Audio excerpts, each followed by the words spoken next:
व्यास स्वरूप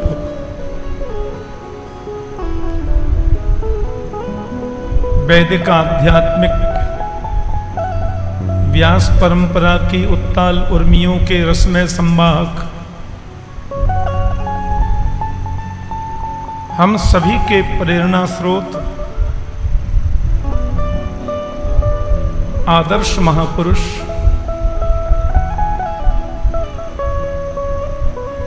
धर्म सम्राट स्वामी कृपात्री जी महाराज के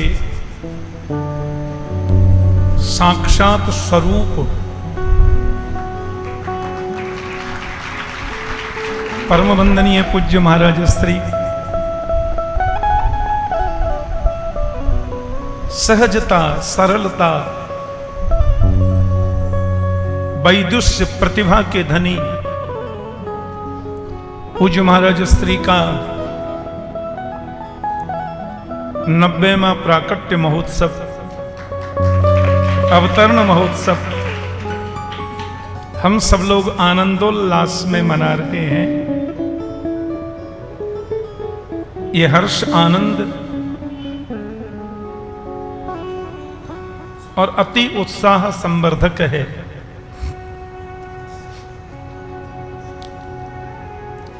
मैं बहुत छोटे से, वैसे तो 49 वर्ष मुझे हो रहे हैं भागवत कथा करते करते। 10 फरवरी से 49वां वर्ष शुरू हुआ है।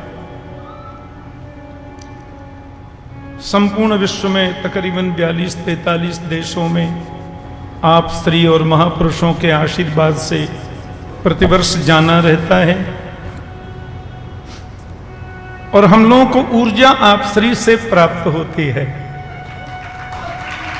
यह आनंद की बात है। और हम लोगों के तो श्री ब्रह्म रुद्र सनकाः चत्वार क्षिति पावका, हमारे यहां जो, मैं आपको 2 मिनट की एक बात कह दूं, 6 दर्शन हैं और 6 नास्तिक दर्शन भी हैं, 6 आस्तिक दर्शन हैं। उन 6 आस्तिक दर्शनों में सबसे ज्यादा आस्तिक दर्शनता में जिसको महारथ हासिल है वो है महर्षि वेदव्यास का वेदांत दर्शन। और महर्षि वेदव्यास के वेदांत दर्शन पर फिर 6 दर्शन और हैं। आदि शंकराचार्य जी का अद्वैत दर्शन, जगतगुरु रामानुजाचार्य जी महाराज का विशिष्टाद्वैत दर्शन, वल्लभाचार्य जी का शुद्धाद्वैत दर्शन, निम्बार्काचार्य जी महाराज का द्वैताद्वैत दर्शन, माध्वाचार्य जी का द्वैत दर्शन और बाद में श्री चैतन्य महाप्रभु का अचिंत भेदा भेदवाद दर्शन। ये जो हमारे वैष्णवाचार्य और चाहे अद्वैत प्रवर्तक जगतगुरु शंकराचार्य, इन समस्त दर्शनों का मूल जो है, मूल केवल एक है। भागवत में सुखदेव जी महाराज कहते हैं, तस्मात् केनाप्युपायेन मनः कृष्णे निवेशयेत्। किसी भी उपाय से मन गोविंद चरणाश्रित हो, मन प्रभु के चरणों में लगे। आदि शंकराचार्य महाराज ने तो छोटी अवस्था में जो चमत्कार किया, कितना बड़ा। मां ने कहा, बेटा इकलौता बेटा और तुम चल दिए। बोले, मां मुझे बहुत कार्य करना है, आप जब आदेश करेंगे मैं आऊंगा दर्शन करने। और माता के अंतिम क्षणों में जगतगुरु शंकराचार्य पधारे और क्या स्तुति करी नारायण की कि सत्यपि भेदा पगमे नाथ तवाहम नमामकीनस्त्वं सामुद्रो हि तरंग नहीं क्वचन समुद्रो न तारंग। वहां महाराज श्री ने वैष्णव संस्कृति के मत के में अपना अभिमत जोड़ा। नाथ तबाहम, मैं आपका हूं। तो हमारे जो वैष्णवाचार्य हैं, जगत गुरु शंकराचार्य हैं, सभी निर्गुण के उपासक भी हैं और सभी सगुण के उपासक भी हैं। अगुण है सगुण है। अभी कोई टीवी डिबेट चल रहा था, एक कोई मौलाना कहता है 150 करोड़ मुस्लिम हैं पूरे विश्व में। मैंने कहा 175 करोड़ हिंदू हैं पूरे विश्व में। तुम 150 करोड़ हो तो हम 250 करोड़ हैं। वो बोले कैसे? हमने कहा देखो हिंदू कौन है? जो शरीर को जलाते हैं, दफनाते नहीं है, वो सब हिंदू हैं। चाहे वो जैन हैं, वो जैनों को अलग कर देते हैं ना। ऐसे 50,000 जैन परिवारों को मैं जानता हूं जिन जैन की बेटी अग्रवाल के यहां ब्याही है और अग्रवाल की बेटी जैन के घर ब्याही है। धर्म अलग कहां है? वो तो हिंदू है। जैनों में भी दाह संस्कार होता है, बिल्कुल हमारी पद्धति, खाली उपासना में थोड़ा भेद है।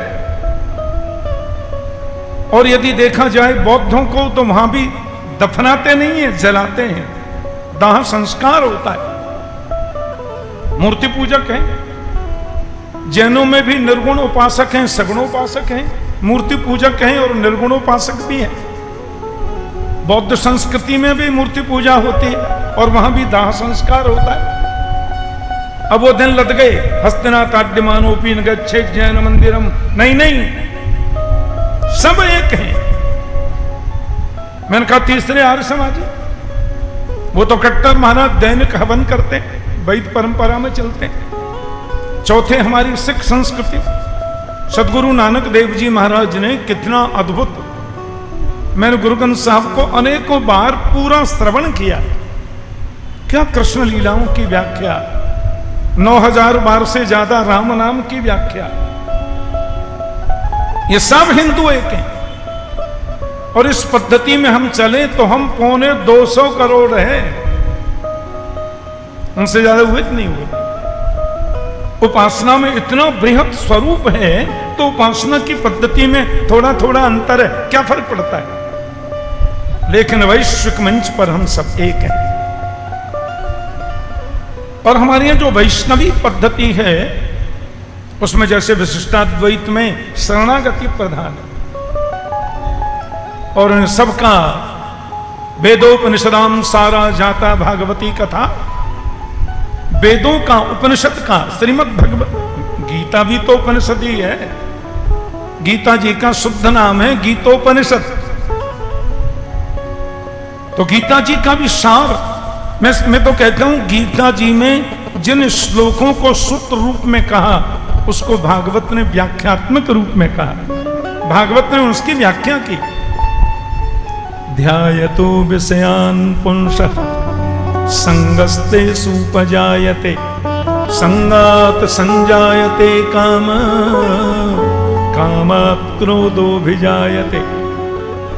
भगवान योगेश्वर श्रीमद् भगवद गीता में कहते हैं कि क्रोधात् भवति सम्मोह, सम्मोहात् स्मृति विभ्रम, स्मृति भ्रंशात् बुद्धिनाश, बुद्धिनाशात् प्रणश्यति। स्टेप बाय स्टेप कैसे हम नीचे गिरते जाते हैं।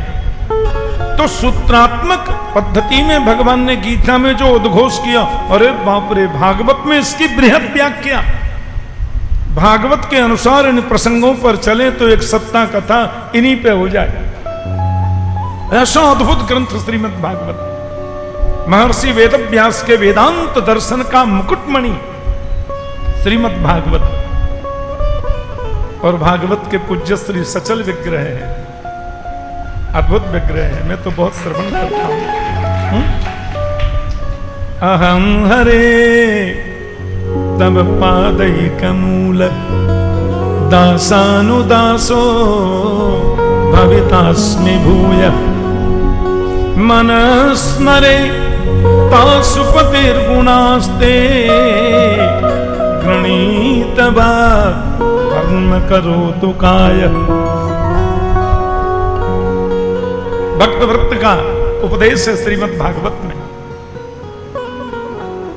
अंतिम परिस्थिति में है, अपनी मृत्यु के एक एक पल को गिन रहा है और उस समय परमात्मा की स्तुति, मैं आपके चरणों का दास बनने के योग्य नहीं हूं। दासानुदासो भवितास्मि भूय, अहम ही नारायण दास दास दासानुदासस्य च दास दास तद्भृत्य भृत्य परिचारक भृत्य भृत्य भृत्यस्य भृत्य इति मां स्मर लोकनाथ। आपका दास बन जाऊं इतनी मेरी कक्षा नहीं है, इतनी मेरी सामर्थ्य नहीं है, इतनी मेरी ऊंचाई नहीं है, तो दासानुदासो, दासों का दासों का दासों का दासों का दास बन जाऊं, इतनी कृपा आप करें। मन आपके स्मरण में रहे, वाणी से आपके गुणों का गान करूं, गणित वाक कर्म करो उत्काय, शरीर से सेवा भी आपकी करूं, आशीष प्रदान करें।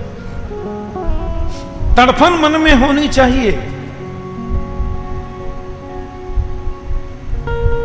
रामकृष्ण परमहंस देव ने विवेकानंद जी से कहा कि परमात्मा से मिलन की जो तड़फन होती है ना, वही भक्ति का सर्वोच्च रूप है। छोटे थे तो उन्होंने कहा कैसे मिलेंगे, अरे भजन करो। कैसे मिले, अरे भजन करो। कैसे मिलेंगे भगवान, अरे कर तो लिए 500 माला हो गई और कितना करूं। गुरुजी बोले चल तुझे मिला के आता हूं भगवान से।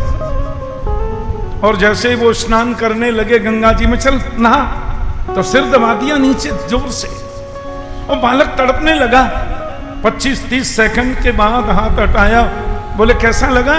बोले गुरुजी ये आपने क्या किया,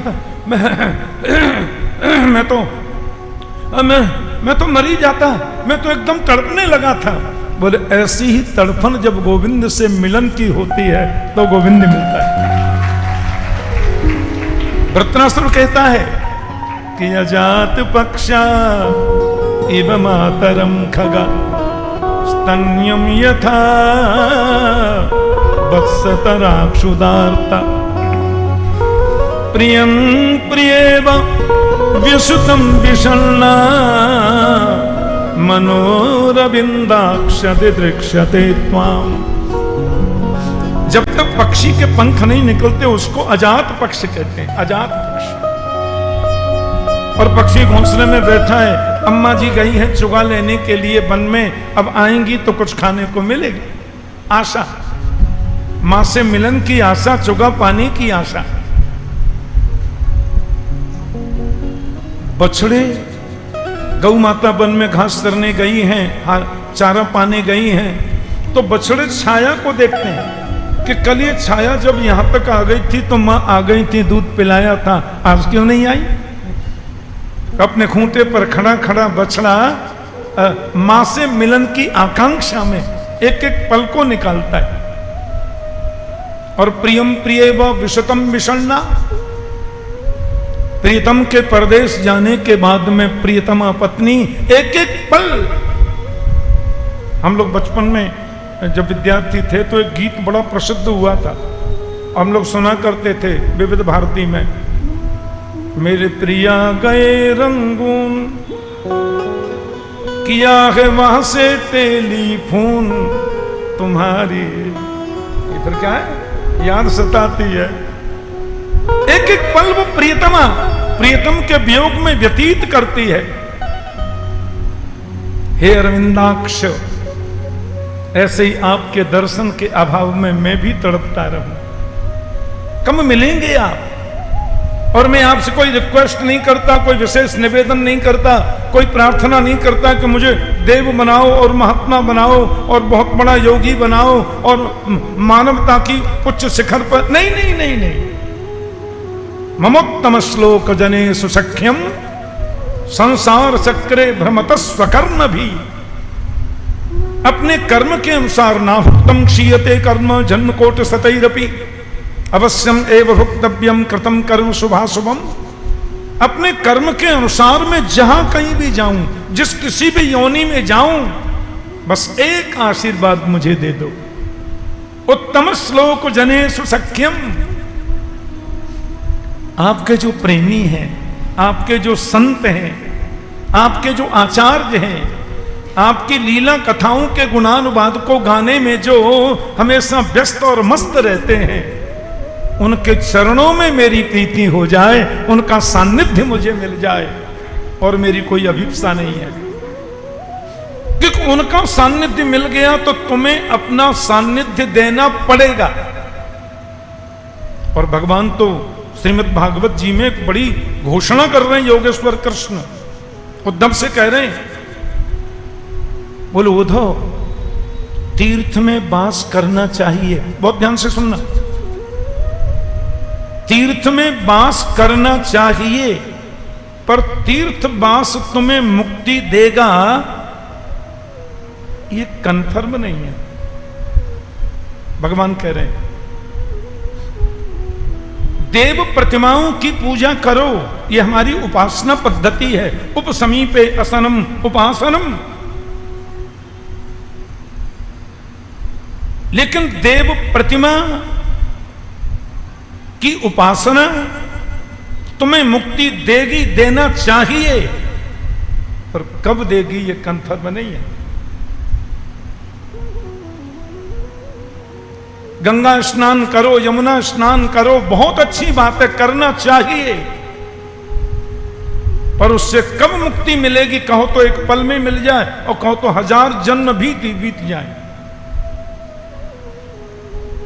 न ह्यम भयानि तीर्थानि, कृष्ण कह रहे हैं भागवत में, न ह्यम भयानि तीर्थानि न देवा मृत्शिलामया ते पुनन्तुरुकालेन दर्शन देव साधव।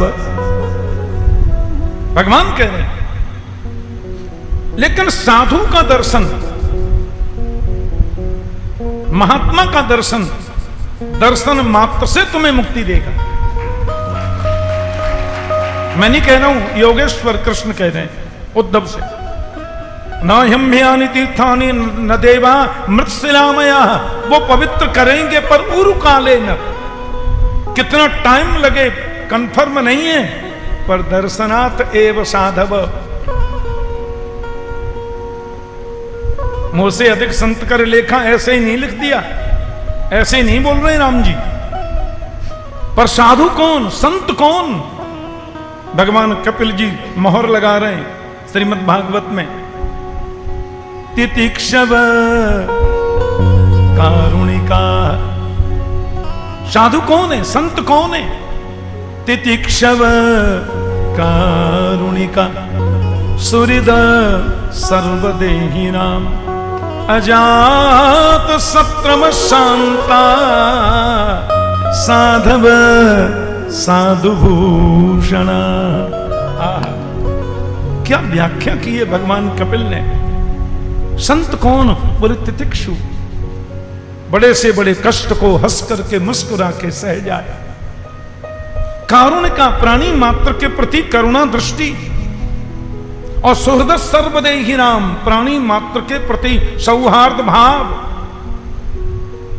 अजात शत्रु शांता, जो अजात शत्रु है, कभी किसी को सपने में भी शत्रु नहीं मानता,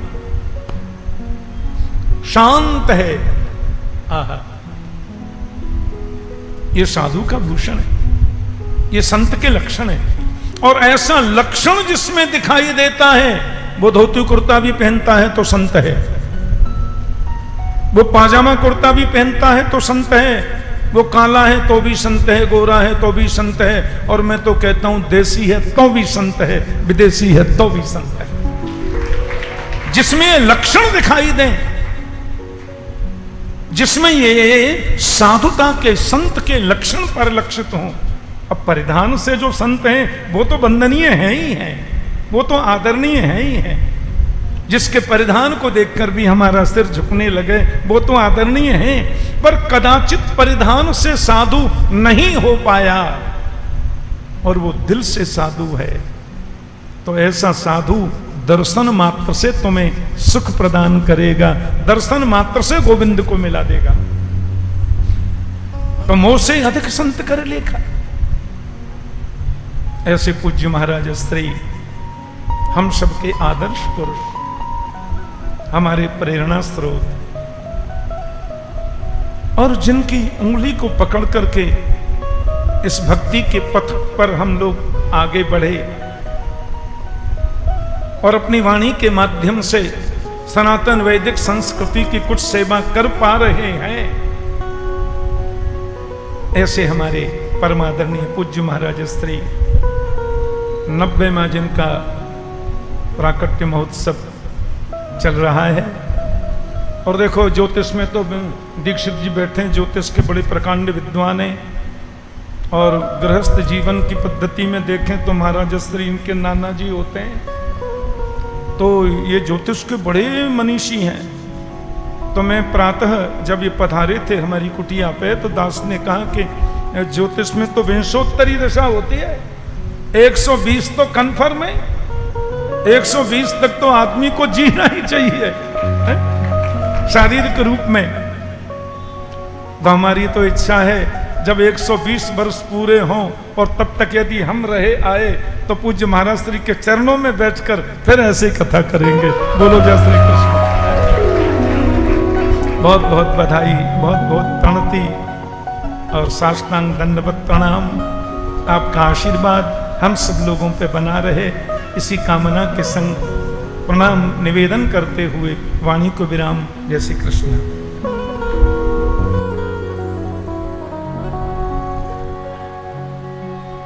वृंदावन के कुशल व्यासों में आपका नाम है, सरलता है, ये भगवत कृपा है। जब वे छोटे से थे 8-10 वर्ष के, तभी से इन्हें रासलीला में भगवान कृष्ण का पार्ट अदा करना पड़ा।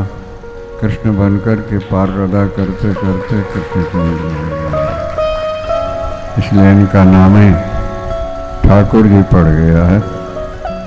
तो ये बड़े भाग्यशाली लोग हैं, जैसे महापुरुषों का दर्शन करते हैं, सुनते हैं। और हमारे लिए तो अपने हैं, इसलिए हम क्या कहें, हम तो बस यही कहते हैं कि इसी तरह सुनाते रहें, समाज को सन्मार्ग मिलता रहे, यही मंगल कामना हमारी भी है। बहुत अच्छा है।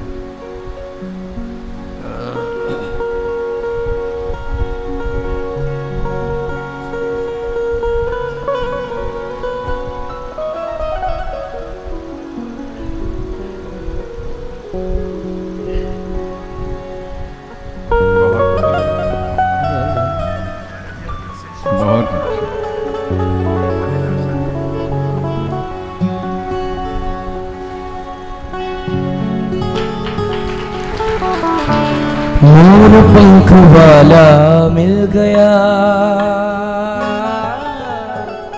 मोर पंख वाला मिल गया, मोर पंख वाला मिल गया, ओ मोर पंख वाला मिल गया। अकेली गई थी ब्रज में, कोई नहीं था मेरे संग में। अकेली गई थी ब्रज में, कोई नहीं था मेरे मन में। मोर पंख वाला मिल गया, ओ मोर पंख वाला मिल गया।